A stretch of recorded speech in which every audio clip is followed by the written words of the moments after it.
늠내뉴스 2월 20일 주간 브리핑을 하겠습니다. 먼저 지난 한 주간 코로나19 확진 환자 소식을 전하겠습니다.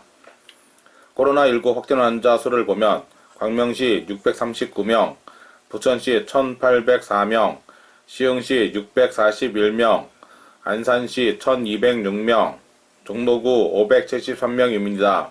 지난주 대비 광명시 39명, 부천시 86명, 시흥시 17명, 안산시 59명, 종로구 13명 증가했습니다. 사회적 거리두기 수도권 2단계, 비수도권 1.5단계 조정했습니다. 5인 이상 사회적 모임 금지는 유지합니다. 다음 주간 한 이슈를 보겠습니다. 첫 번째, 광명시, 광명 서울 고속도로 지하화 확정. 두 번째, 광명시 개청 40주년 2021년 광명 새로운 일상으로의 대전환. 세 번째, 시흥시 지방세 환급금 카카오톡으로 신청하세요. 다음 외신 소식을 보겠습니다. 코로나 백신 K주사기 화이자와 세계로 뻗어나간다. 자세한 내용을 보겠습니다. 첫 번째, 광명시 광명 서울 고속도로와 지하화 확정. 광명시는 원광명 마을에서 부천시계까지 1.5km에 이르는 광명 서울 고속도로 구간을 지하화하기로 국토교통부와 최종 합의했다고 18일 밝혔다. 그간 국토교통부는 광명 서울 고속도로를 지하로 건설할 경우 815억 원에 이르는 공사비가 더 증가한다고 주장하며 지하화를 반대해왔다. 광명 서울 고속도로가 지상으로 건설될 경우 도시를 단절시키는 흉물로서 장내 특별관리지역의 친환경적인 개발을 저해하는 커다란 걸림돌이 될 우려가 컸다. 또한 원광명 2기를 포함한 광명동 원도심에 거주하는 주민들은 각종 차량 소음과 분진 등으로 인해 건강 및 재산상 피해를 고스란히 떠안을 수밖에 없어 지하화 건설을 무조건 관철해야 할 현안이었다. 이에 광명시는 지난 2016년부터 5년간 본시민대책위원회를 포함한 시민들의 뜻을 모아 국토교통부를 상대로 지상이 아닌 지하화를 끈질긴 설득과 협상을 이어온 끝에 그 결실을 보게 되었다.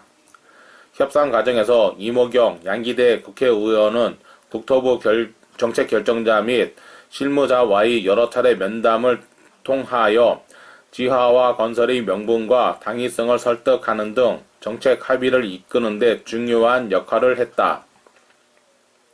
박승원 광명시장은 시민들에게 감사의 뜻을 표하면서 이번 성과는 어느 한쪽이 일반적인 주장만 펼치는 것이 아니라 국토교통부와 광명시가 대화와 타협을 통해 현안을 해결한 전향적인 사례로 이를 시작으로 광명시가 풀어야 할 수건들을 적극적이고 다양한 방법으로 해결해 가는데 전환의 기점으로 삼겠다고 밝혔다. 한편 광명시 가학동과 서울특별시 방화대교를 잇는 광명 서울고속도로는 수원 광명고속도로와 서울 문산고속도로를 연결하는 민자고속도로이다.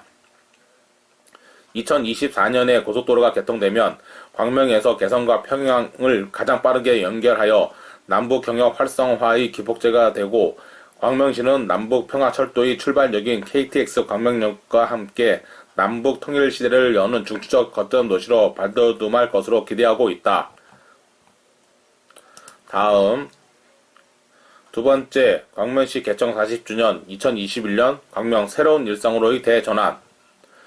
올해는 광명시 개청 40주년이 되는 해입니다. 2021년을 평생학습의 해로 정해 광명시의 새로운 40년을 설계하는 100년지기의 해로 삼겠습니다. 서울-광명-고속도로 지하화, 신안산선 학원역 유치를 확정 등 현안 사업을 시민들과 함께 해결하겠습니다. 광명시흥 테크노밸리를 성공적으로 조성하여 수도권 서남부 경계 지도를 바꾸고 경제도시로 나아가겠습니다. 시민이 살고 싶은 주거 환경을 만들겠습니다. 광명시는 광명 구름산 지구 도시개발 사업으로 낙후지역인 가리대, 설월리, 40동 마을의 열악한 주거 환경을 개선하여 주민들의 삶의 질을 높이겠습니다. 광명시는 민생 최대 현안이 된 집값 안정과 무주택 서민들의 내 집 마련 꿈이 실현될 수 있도록 광명 하안 2지구 공공주택 사업을 속도감 있게 추진하겠습니다. 자연이 숨쉬고 시민이 누리는 도심 속 공원을 만들겠습니다. 안양천, 목간천이 꽃과 잔디, 휴식 공간이 있는 시민공원으로 새롭게 태어납니다. 안양천, 목간천의 2개 하천과 도덕산, 구름산, 가학산, 서독산 4개 산으로 이어지는 순환 산책로를 조성하여 자연과 사람이 어우러지는 녹색 도시를 만들어 가겠습니다. 시민 편의를 위한 주차 공간과 생활 문화 공간을 확대해 삶의 질을 높이겠습니다. 광명시는 광명시민운동과 광명동 초등학교 부지에 주차장과 생활 편의 시설을 조성합니다. 세 번째, 시흥시 지방세 환급금 카카오톡으로 신청하세요. 시흥시는 지방세 환급금을 언제 어디서나 쉽고 간편하게 신청할 수 있도록 카카오톡 지방세 환급 서비스를 제공하고 있다.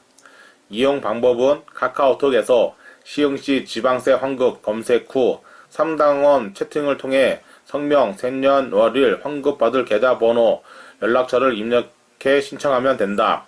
카카오톡에서 바로 환급금 조회는 불가능하지만 지방세 환급금 발생 여부는 인터넷 사이트 위텍스에서 확인이 가능하다. 시 관계자는 국세 경정과 자동차 소유권 이전, 날별 계산 등으로 인한 지방세 환급금이 지속적으로 증가하고 있어 이를 해결하기 위해 지난해 11월부터 지방세 환급금 카카오톡 채널을 개설해 납세자 편의 증대에 한 걸음 더 나아가게 됐다며 코로나19로 어려운 시기를 겪고 있는 시민들께 언택트 방식으로 간편하고 신속하게 지방세 환급 신청을 받음으로써 앞으로도 시민 편의와 권익 보호를 위한 환급 편의제도 도입에 힘쓰겠다고 말했다. 단 채널 운영 시간은 평일 오전 9시부터 오후 6시까지이며 주말이나 공휴일 이용자는 평일 근무 시간에 답변받을 수 있다. 한편 시흥시는 부패 없는 첨념한 시흥시를 만들기 위해 시흥시 공무원은 어떤 상황에서도 금품, 향은, 알선, 청탁을 받지도 요구하지도 않습니다라는 문안을 고지서에 삽입함으로써 시흥 시민에 대한 세정 서비스 향상은 물론 세정 업무 전반에 대한 신뢰도를 더욱 공고히 하고 있다. 자세한 사항은 시흥시청 세정과로 문의하면 된다. 다음 외신 소식을 보겠습니다. 코로나 백신 K주사기 화이자와 세계로 뻗어나간다. 풍림 파마텍은 국제 백신 기업들로부터 세계 최고 수준의 기술로 인정받고 있으며 미국 FDA 인증을 받음으로써 화이자 백신 접종에 사용될 전망입니다. 한국 중소기업의 의지, 삼성의 기술, 정부의 지원 3박자가 만들어낸 결정체입니다. 문재인 대통령과 권칠승 중소벤처기업부 장관이 코로나19 백신 접종 마지막 열쇠로 일컬어지는 백신 주사기 생산 현장을 점검했다. 문 대통령과 권 장관은 전 세계적으로 물량이 부족한 백신 주사기를 생산한 국내 중소 제조업체들을 K방역의 주역이라고 격려했다. 문 대통령과 권 장관은 18일 오후 최소잔여형 주사기로 최근 미국 식품의약국 정식 승인을 받은 전북 군산의 풍립 파마텍을 방문해 신화야행, 두원메디컬 등 주사기 업체 대표들과 간담회를 갖고 백신 주사기 공급에 노력해 준 것을 격려했다. 이날 문 대통령과 권 장관이 방문한 풍림 파마텍은 중기부와 삼성전자가 함께 대중소 상생형 스마트 공장을 통해 단 1개월 만에 안전보호 장치가 장착된 백신 주사기 월 1000만 개 이상 양산 체계를 구축했다. 또한 삼성바이오 에피스, 삼성바이오 로지스 등과 협력해 지난 1월 18일 FDA 주사기 사용 승인을 신청, 17일 정식으로 승인받았다. 문재인 대통령은 이번 미국 FDA 인증에는 식약처와 함께 삼성바이오 에피스의 도움이 컸다며 삼성바이오 에피스 고한성 대표님이 함께 해주셨는데 감사드린다고 말했다. 이번 FDA 승인에 따라 풍림 파마텍은 미국 제약회사와의 수출 협의를 본격적으로 진행할 예정이다. 회사 측은 이미 미국에서 1억 8천만 개, 일본에서 약 8천만 개 등 백신 주사기 공급 문의가 쇄도하고 있다고 설명했다.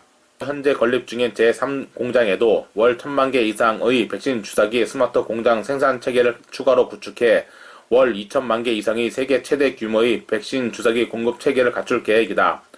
또한 풍림 파마텍은 국민들을 위해 12만 7천 개 주사기를 무상으로 제공할 예정이다. 문재인 대통령은 오는 26일부터 시작되는 백신 예방 접종도 반드시 성공으로 이끌겠다며 정부는 충분한 물량의 백신과 주사기를 확보했고 예방 접종 계획도 빈틈없이 마련했다. 코로나 예방과 치료 모든 면에서 국민께서 더욱 안심할 수 있도록 최선을 다하겠다고 말했다. 권칠승 장관은 민관 상생협력의 풍립하마텍의 성과를 토대로 풍림 외 백신 주사기 업체에 대해서도 스마트 공장 보급을 추진 중이라며 K방역 중소기업 제조 혁신을 위해 올해부터 제약, 의료 분야 업종 특화, 스마트 공장 보급을 본격 추진할 계획이라고 말했다.